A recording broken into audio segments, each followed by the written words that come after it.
It was a long week at the Major, 5 days of Call of Duty, and Atlanta FaZe coming out on top as your undefeated Stage 1 and Major champions.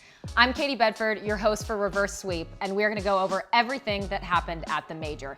Now take a look at that bracket. You had Dallas coming in a fairly distant second underneath Atlanta, and then New York, Subliners, taking that third spot after taking down OpTic and eliminating them from the Major. On the bottom, perhaps no surprise, the likes of London and Seattle not able to get too much going during the Major. Now let's get into things. I'd love to introduce my two wonderful analysts, Pacman and Enable, who are gonna break everything down for you here. Now, let's talk about the finals. Atlanta FaZe, Dallas Empire. I don't think we're surprised to see them there, but perhaps a little more surprised by the outcome, especially the winners final included. I mean, we had FaZe come in as our #1 team. They're our strongest team going in. But the way that they won, I believe they lost 2 maps the entire time. Yeah. It was pretty dominant. There was no question who was going to win the final from the beginning. I believe they went up 3-0 in the final after 3-0ing them in the winners. They were up 6 maps in a row at that point against Dallas. I thought it was going to be a lot closer. I mean, I thought it was clear from practice and this first stage that they were the top 2 teams. But FaZe looked unbeatable. All major unbeatable. RCD's played a lot better too. Kind of going back to what we said. And well, yeah, that's what you guys had mentioned. We talked about it. Yeah, that's what you guys said. You said RCD's needed to get up to that form you can know that he can be. And I mean, considering how he played against Dallas. They were already our #1 team when he was, what he had, like a 0.8 or whatever? Yeah, 0.9. 0.9, which is not unlike him, and he started playing well, and then it just looked easy, right? Like, super easy. It was bad. It really was. Like, when you watch the Dallas-Atlanta matchup last year, Dallas consistently beat them because of a lot of that teamwork. Their pacing was better. They were a little more disciplined. And then I think you have RCD's come in for Atlanta alongside Crowder, their coach, and then suddenly they seem like they have that discipline, that pacing. I mean, they're just ahead of the game in my opinion. Like, they're all unbelievably talented players, but when you watch them and you see how they move around the map as a team and just their in-game adjustments, no team is even close to that right now. I feel like they're way ahead of the curve. Obviously, that's how it happens every year. There is one team that catches on early, but I was expecting a lot more competitive of a final for sure. Yeah, me too. And it's just like, I expected Dallas to put up a better fight in Search and Destroy in particular. They got smoked. Even though FaZe is the best Search and Destroy team, Dallas is really good. You saw what they did to pretty much everyone else. But when it comes to the FaZe, they weren't competitive. It wasn't. The Search and Destroys were just, it was a landslide. It was like they were playing S&D superstars every single time. I think that ends Atlanta FaZe 11-1 in their Search and Destroy record for the first stage. Toronto, the only team to take a search off of them, a 6-3 on raid during the Super Week. How do you deal with that? People say, S&D wins you championships, and if you're FaZe, that's clearly their strongest point. I don't know how you can, to be honest. Like, you look at their team, they're all amazing individually at S&D. They have great teamwork in general as a team. It's just they're going to be a team that you have to clutch up in those 2v2s, those 1v1 situations, but I don't know where you could find a weakness to really capitalize. It's hard because FaZe has a BZ, and their whole team is amazing, right? Incredibly talented across the board, but a BZ has this way of being the entry man for his team and staying alive afterwards. Even if he doesn't get a kill necessarily afterwards, he's just alive. He's just another guy that they have to trade out now. And just FaZe is so good at that. And he's been doing it for years now too. So he's just super consistent at it. And I don't know. He's the best entry man in the game. Doesn't matter. It doesn't matter the mode. That's true. And it's like when you have that package with Simp and Celium and RCDs who can you're like confident in them clutching no matter what. You get games like you got against Dallas and against every other team basically where you're just winning like 6-2, like 6-3 max.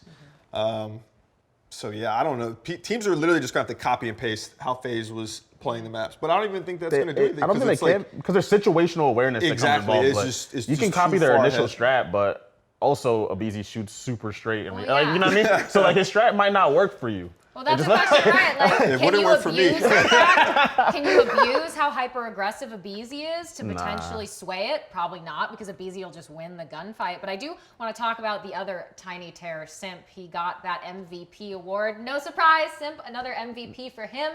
Also shooting some bodies on that I love final it. round of the search, and then the rest of the team kind of corralling Crim 6 into, I think they were trying to assassinate him, but a tough whimper of an ending for Dallas. I mean, they were just having fun, right? That was a blowout. So everyone knew they had won a long time ago. Yeah, the series was over 45 minutes prior. They were just trying to get through it. And I mean, someone did pick Sim for MVP. I think that was me. Who'd you pick? I had Asim. I mean, that's not the worst pick. Most valuable player player to his team. You know, I think people get, not even you, it happens all the time. They just think the best player. It wasn't best player, it was MVP of their team. Well, speaking of, I do want to talk about the Subliners. So they 3-0'd OpTic Chicago, swept them out of the tournament. I think probably one of the, not out of the realm of possibility, but a shocker to be sure in the fashion that they did it. Asim, a big part of that, playing great for his team. So, Enable, when you look at Subliners, how they performed, kind of what's your opinion on what you saw out of them, and specifically that match with OpTic? I think they played fantastic. You know, I don't think anyone probably had them getting top 3. I think they've been underappreciated because they do have these young players, Diamond Con Mac, even Asim, and they choked a couple series in the first stage, but they're like improving at a rapid rate right now. And in the series versus OpTic, it showed. Like, they've been competitive in every series they've played, but they just haven't been able to close out those games, like those close games where the experience comes in, you know, where you're comfortable. That's the one thing that I was worried about going into this major for them because of Diamond Con, Mac, and Asim to a certain extent, is they don't really have that experience of being in the loser's bracket. So I didn't think they were going to win, but they came out firing on all cylinders versus, OpTic's got some of the most decorated / best players of all time. Right. And they handled business. So I was surprised that they 3-0'd them in dominant fashion. It's funny you say that especially too Dashy because too, how well he's been doing things like search, and he'd been playing so well, and they came down there like, okay, well, You should no have problem. tweeted Clay. I learned that the hard way. it's true. You don't tweet Clay to leave him ammunition, but they also 3-0'd them earlier in the tournament. They did. That's true. So that's it was they might have gone into it maybe a little bit overconfident. No way to know that for sure. Probably the players are not. You know how it is. Yeah. You You're know, like, we just smoked these smoked guys Thieves. already. Yeah, you just Let's go out there and swept smoke Thieves these out. guys again, and then it Eliminated them didn't and- go that way. And they ended up losing their first control to them too. Yeah. So, I mean, that's they're a great dominant point. at that They were mode. undefeated on control, no longer falling in a painful 4v11. I don't understand That- how. I don't know how. I don't think if there was any moment in that series that I think, at least for me, had my jaw on the floor, was watching a 4v11 on checkmate control, and you lost. I've seen something worse. You were actually a part of it. Oh yeah, I've definitely been a part of worse on the better. their You were on the better Yeah. side of it. You were on Yeah. the better side of it. I was like, ooh. But it's I don't understand. But I don't want to get too far into that. But it's like when you have that much of an advantage, just let the game come to you. Yeah. You know, because every team that loses a situation like that, they try to force the issue. Because they had time. Yeah. Oh yeah. Oh, they yeah, could- they had it. They had that round in the bag. Mm-hmm. But yeah, that wasn't pretty. It was not pretty at all. Despite OpTic falling 3-0 to New York, the series beforehand, they were able to 3-1 LA Thieves. And I think when most of us looked at it, didn't necessarily expect Thieves to win. I think if they played their best, they could have. But Enable, they fell 3-1. When you look at them, I know you had some reservations about them on the last show. So their performance in total for the major, how do you feel in that series against OpTic? A little disappointed just because I know the players on this team. I know how talented they are, and I know the ceiling that they have. But when it's not coming together, it sucks to see because obviously I'm a fan of them. I want them to do well, be successful. But I think the issues are obvious, and it showed in the OpTic series. They had a good opportunity to win both of those hard points. They started off the game strong. Going into the second hill, they had spawns where they could have put the game almost out of hand early. On the Crossroads hardpoint, they could have been up 100-4. Yeah. Like they got 40 seconds off P1 and they got flipped instantly on rotation to P2. And it's like if you have control, that's an easier hill to hold. And it just comes down to their fundamentals for me right now. Like it's hit or miss. You know, they're streaky. Sometimes you're like, wow, this is like exactly how you need to play. Do this every time. And then they have a lot of times where they're just ego challenging everything and just not making smart decisions. I mean, that's a really nice way to say that. That they're like, LA Thieves, they kind of suck. They kind of suck for what they should be. And you're not going to look at their roster and tell me that 5th, 6th acceptable. No, it's not acceptable. at all. They kind of suck. And then you go out and you get 3-0'd by a team that on paper you're much better than. And it's I erased was that LAG embarrassing. series. I didn't even realize no, they but played that. Yeah, you have to. That I'm like, makes a good point, though. The idea that twice now, first in that Gorillas series, and then almost against OpTic, they've been up 5-2 in a search. They've looked really, really good in that map 2 search. 5-2, you think, okay, that's put away. They've got it. Gorillas come back and 6-5 them, and then they went to a round 11 1v1 on the bomb with OpTic. What is going on with that? I think once again it goes back to just their fundamentals. Like there are times where they have the complete advantage in the scenario, and they throw their lives away. You know, when you look at the other top teams right now, they are. I say play like a herb. If you're in the upper hand, you don't have to make the move. I know I already said that, but it's like when you watch LA Thieves. that's correct though. 30% of the time they make the smart play, but the other 70% they're like challenging off headies, pushing where they could just be playing a corner, and that's what you see even in the SNDs, like versus OpTic and Gorillas when they went up 5-2. Those rounds were great on the side of LA Thieves. And then you kind of just see them slowly go away from that game plan and make just questionable decisions that aren't necessary. You're up. You did all the hard work. Now just close the game out. And it's just something they need to work on. I don't know why they're not there yet, especially with Austin. I don't know if it's a mindset thing. People aren't getting on the same page or Temp, what. Potentially the struggle that could happen with Temp and Slasher if Temp doesn't kind of just get with the program. You had mentioned that before.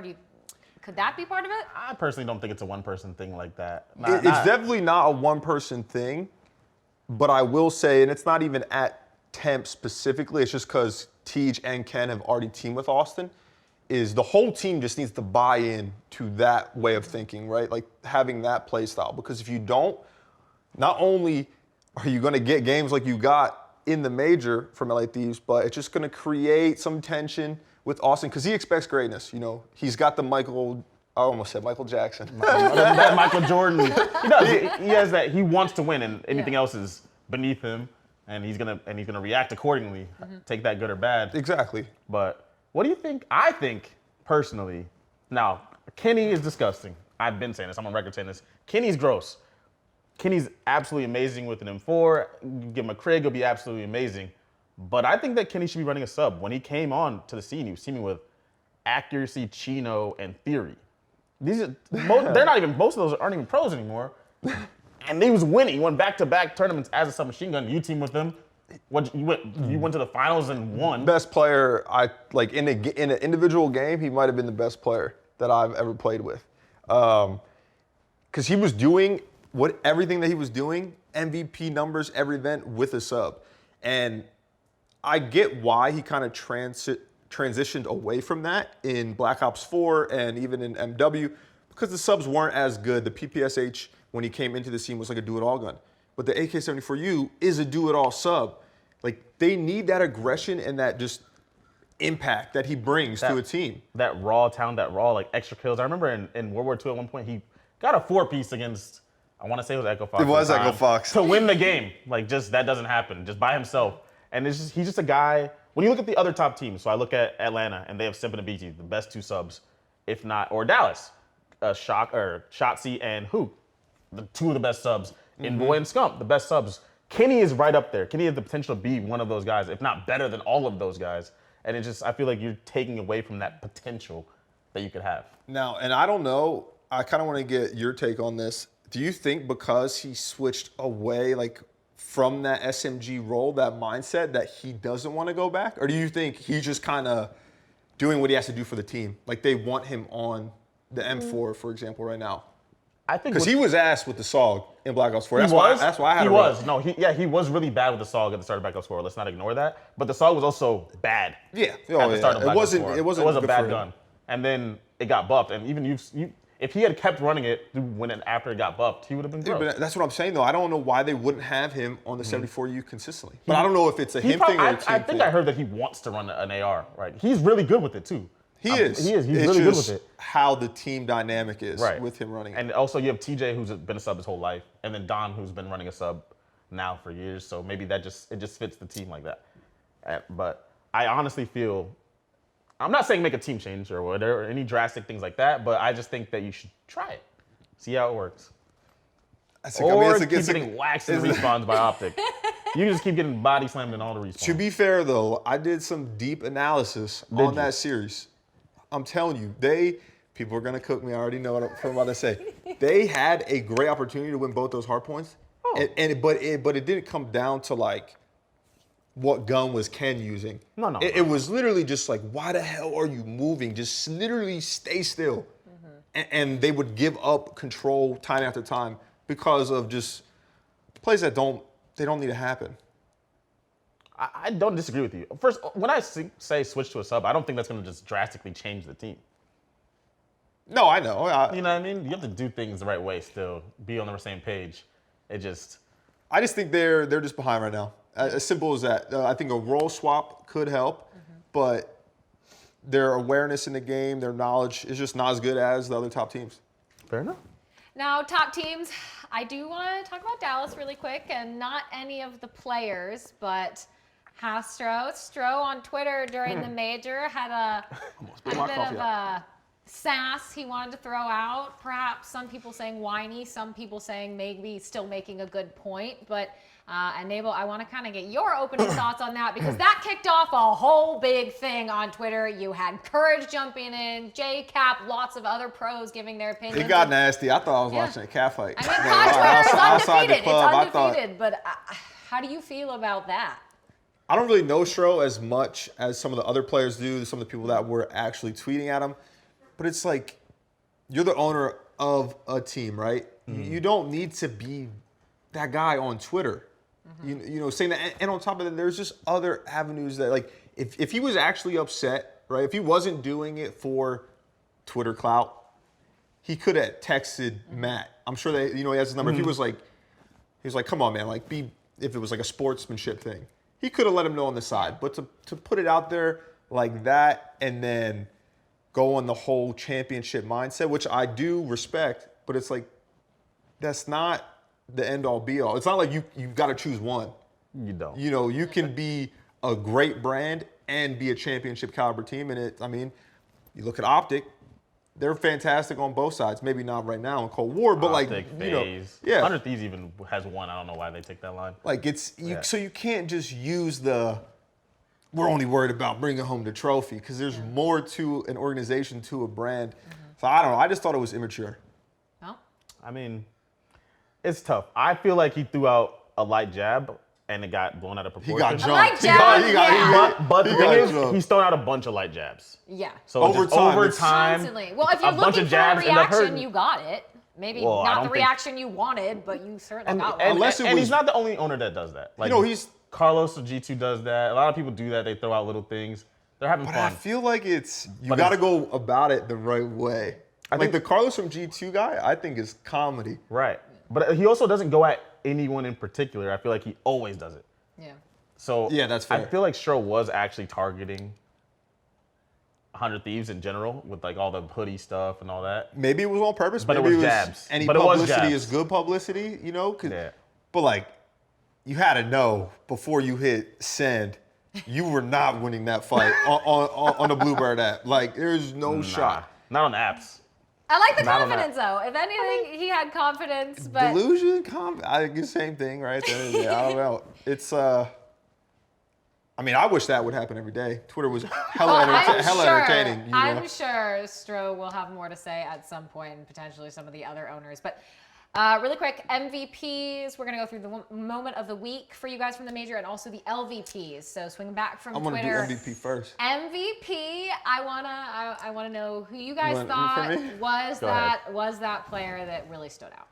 Oh, it's obvious. It was Simp. God was great. I believed in him all major long. Okay. Okay. Just put that on the record. I did say Simp first. But no, he's something special. He is. You might know, because I didn't play COD back when Seth or Scump was kind of on the come up. I don't know if I've seen such a complete player. Like, there's a lot of talent in the CDL, right? You have your Dashies, you have your Simps, your Shotsies.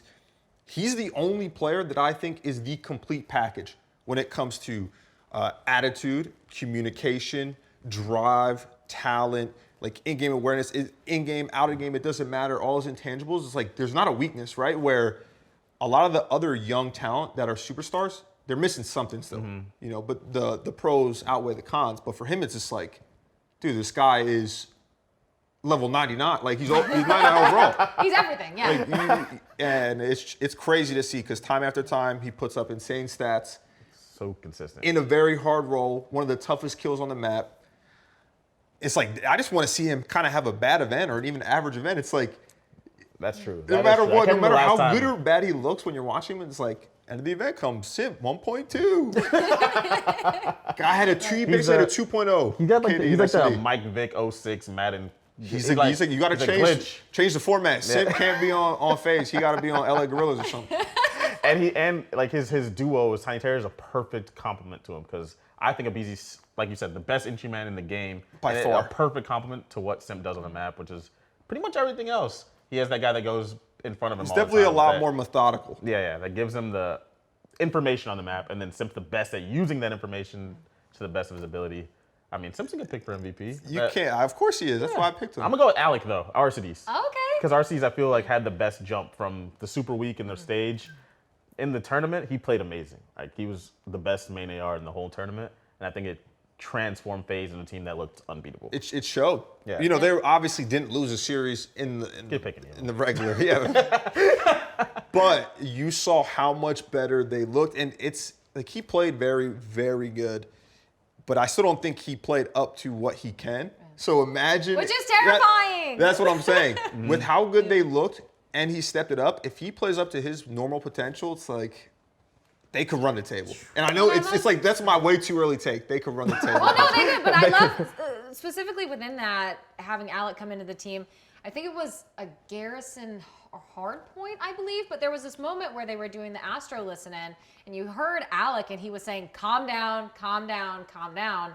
And I love those kind of comms from him, because he's the one who's kind of going to let Simp and Abizi and Celium do what they need to do, but also be that driving force, reminding them when Crowder can't be in game with them. Like, hey, guys, slow down a little bit, stay calm. Like, don't, this isn't 5v5 chaos. Like, calm down a little bit. But I agree. I mean, I think it says a lot, though, that your MVP picks are both from the same team. They won with ease. It had to be.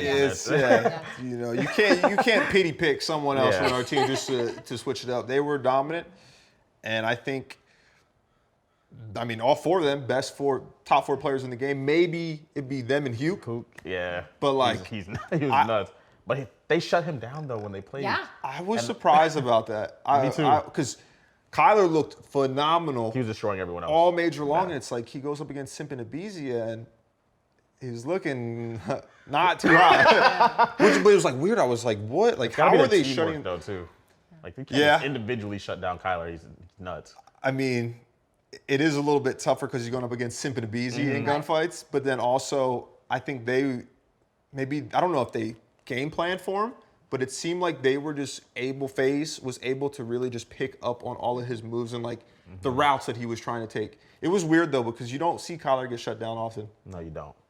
Which is like, I guess that kind of bodes well for Dallas's future against Atlanta in particular, because it's not going to be consistent. You saw what he did against everyone else.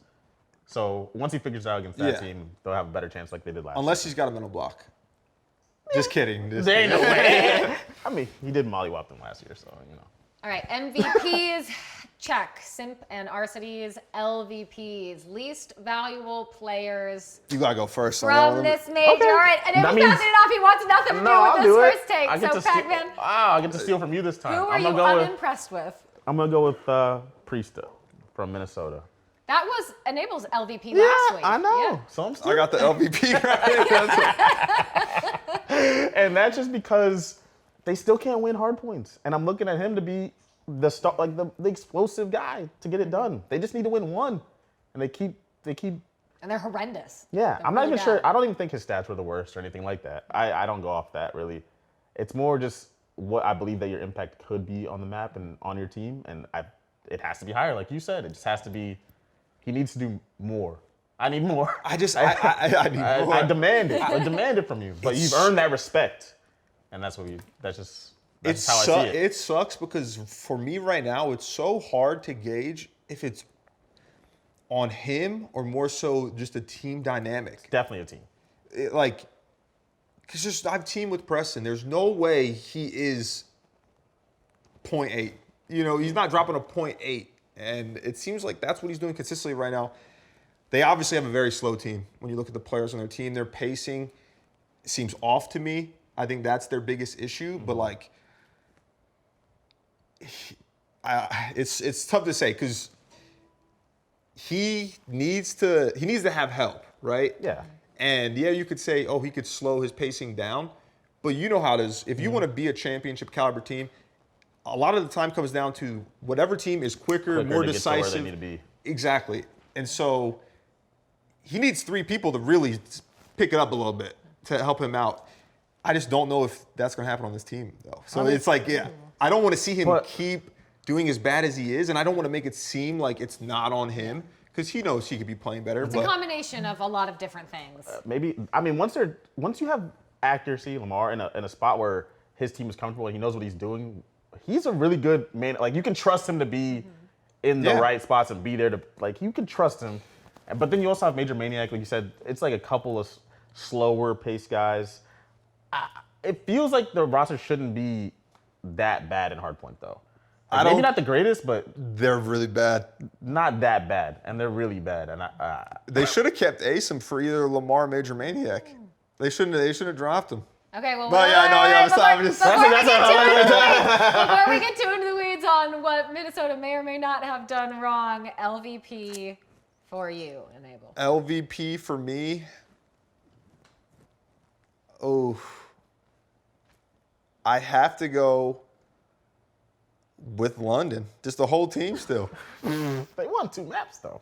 They won 2 maps, but it's like, and I probably seem like a UK hater at this point, but it's. Yeah, but you can't win a single series. They didn't win a series for the whole stage. They didn't win one series.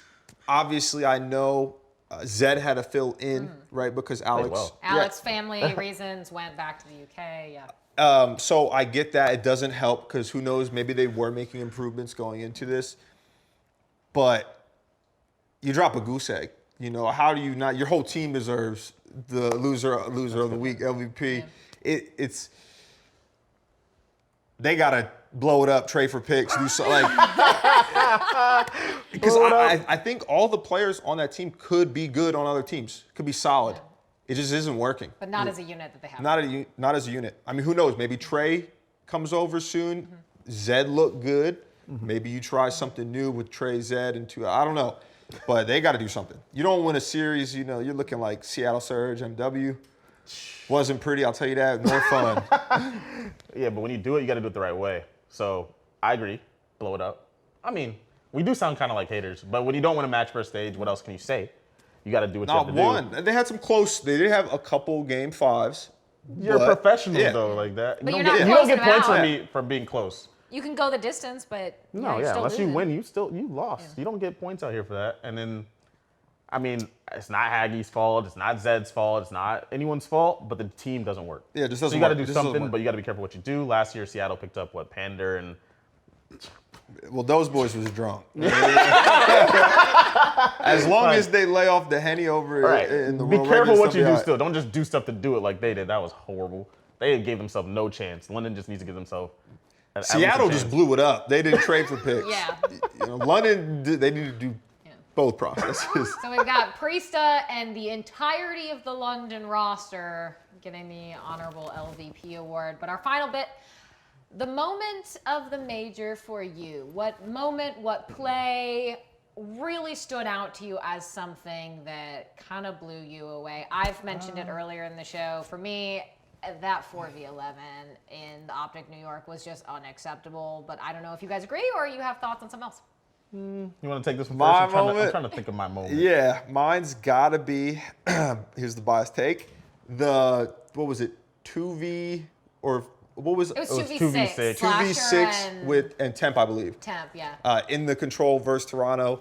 That was the moment for me just because not only was it huge for Thieves to get that Series 3-0, obviously Toronto isn't necessarily a top team, but especially after losing to Gorillas, which damn near, I was heated, disrespected me, because I was like, oh, they're gonna be the worst smiles.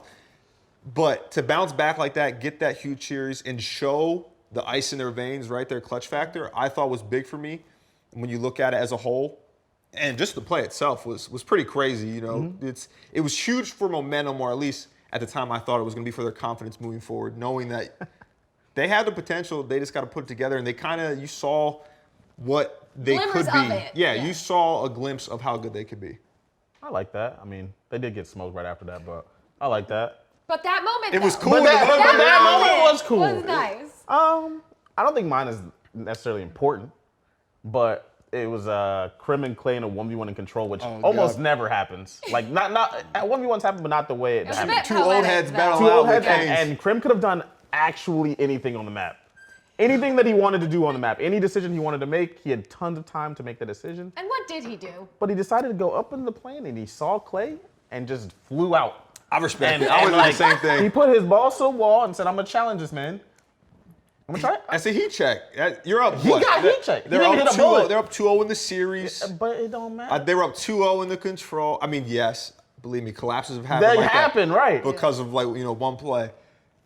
And I don't know. To me, it was just more funny though. Like, That's exactly. because I'm like, all right, what's he gonna do? He could run through the plane. He could fake sound cues. He could go to the other side. He could actually run all around the map. That's a play that I'm making. I wasn't expecting Krim to make. You know what I'm saying? I'm just gonna attempt it Like, because I'm just gonna fly out. 30 seconds left on the clock. That's too much time. Let me go find him and just see if I can win a gunfight. Like, even Clay was surprised. Like, what? He tried to disrespect me. Like, Yeah, like, like, we're in a pardon me, pub. sir? For a split second, I thought he was gonna kill him. I thought he was gonna get Clay. Clay did not expect him to jump out like that. He Oh was yeah. like, Yeah. I mean, I thought he was gonna die to damage fall day. Because I've never seen that was anyone funny. do that. That But was funny. And then they went on to get smoked. Bad. Yes. But Very yeah. true. at least Clay kept him in it for the time being. That's by true. winning that. For one round.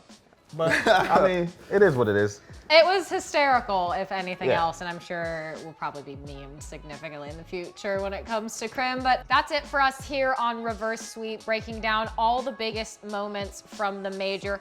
Congratulations again to Atlanta FaZe on going undefeated in the Major and undefeated in Stage 1, a flawless record. We will see you, though, for Stage 2, so look out for us and more Reverse Sweep.